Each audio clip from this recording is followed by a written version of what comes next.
자, 두 분. 왜 이런 출구조사 결과가 나왔다고 보십니까? 이번에는 전원책 변호사님께 먼저 발언 드리겠습니다. 벌써 아까도 몇 차례 얘기한 것 같는데 바로 이 집권 여당 그것도 이 친박 세력들이 너무 오만방자했다는 데 있습니다. 특히 공천 과정에서 보여줬던 문제. 이 공천관리위원회가 구성이 됐을 때 여든 야든 우리는 관리만 하지 심사한다는 얘기를 안 했어요. 그렇죠. 심사하지 않겠다고 얘기했습니다. 그게 언론에 다 보도가 됐거든요. 모든 뉴스 프로그램이 다 나왔습니다. 그런데도 느닷없이 그분들이 심사를 시작했는데 문제는 그 공천관리위원들이 예컨대 새누리당이 보수를 자임한다면 보수를 대표하는 분들이거나 보수 세계에서 명망이 있는 분들이라면 또 그분들이 마음대로 전달을 한다 하더라도 이렇게 후유증이 크지는 않았을 거예요. 그런데 아닌 말로 처음 보는 분들이 너무 많았어요. 사회적으로 이 신망을 받는 그룹이 아니었단 말이에요. 이분들을 더하기 이한구 위원장이 이한구 위원장은 자기 자신이 사실상 거의 출마 안 하겠다 불출마 선언을 했던 분 아니에요. 가장 먼저 새누리당에서 했죠. 그분이 나서서 마치 칼로 무소불위의 칼로 마구 휘두르는 모습을 연출한 거예요. 아주 대표적으로 대구의 수성을 같은 경우는 단수 후보인 조영을 컷오프하면서 옆에 잘 하고 있는 이선 후보를 뽑아서 이쪽에 박아넣었단 말이에요.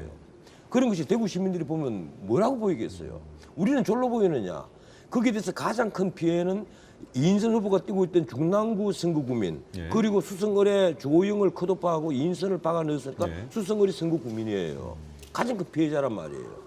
이 사실은 공천 과정이 너무 반민주적이었다는 데 있습니다.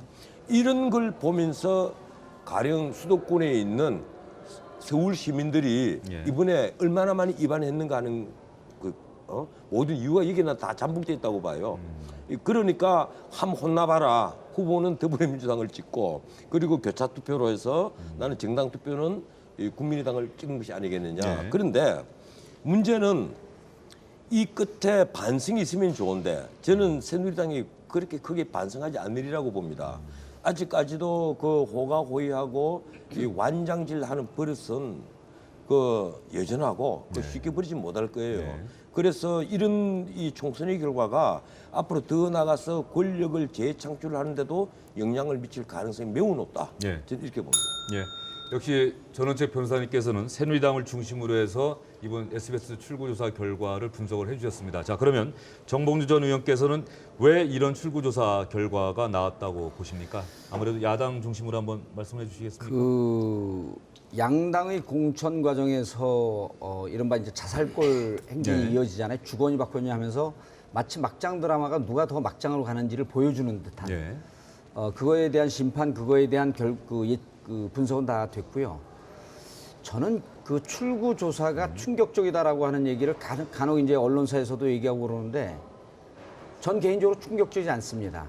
제가 이제 뭐 농담으로 이렇게 내가 예측한 게 맞았다 이렇게 얘기를 하는데 저희는 나름대로 저희하고 관계하고 있는 여론조사 기관에서 안심번호를 갖고 조사를 했거든요. 근데 지금 이게 출구조사가 충격적이라고 하는 건 뭐냐면 기존의 여론조사 결과가 너무 달랐기 때문에 그렇습니다.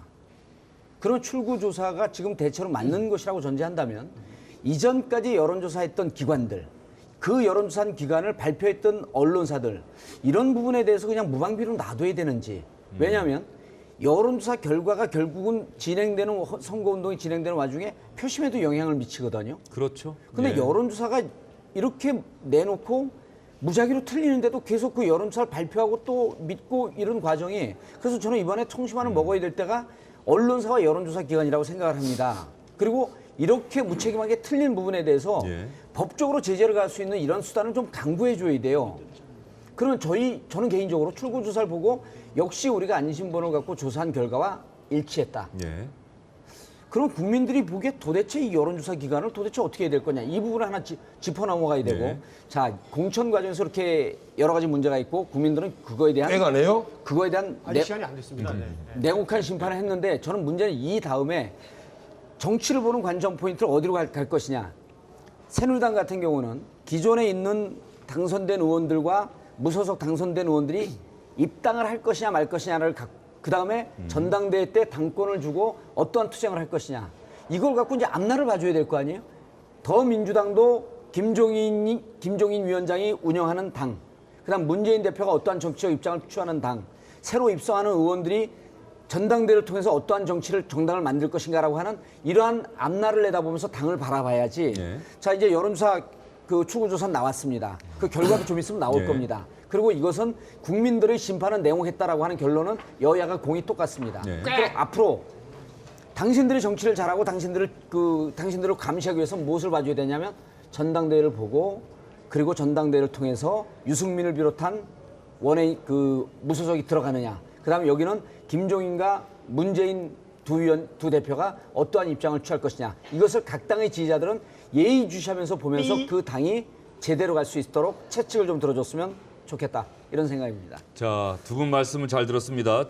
이번 출구조사 결과가 이렇게 나온 이유, 전원책 변호사님께서는 새누리당이 공천 과정에서 오만했다. 유권자들의 자존심을 짓밟았다. 이런 분석을 해주셨고요. 정봉주 전 의원께서는 어쨌든 그런 부분도 그런 부분이지만 여론조사 결과가 출구조사 결과가 너무나 틀리기 때문에 충격을 받은 것이지. 그래서 앞으로는 여론조사 기관의 결과를 오히려 여론조사해야 되는 것 아니겠느냐. 그렇죠. 예. 이런 분석을 해주셨습니다.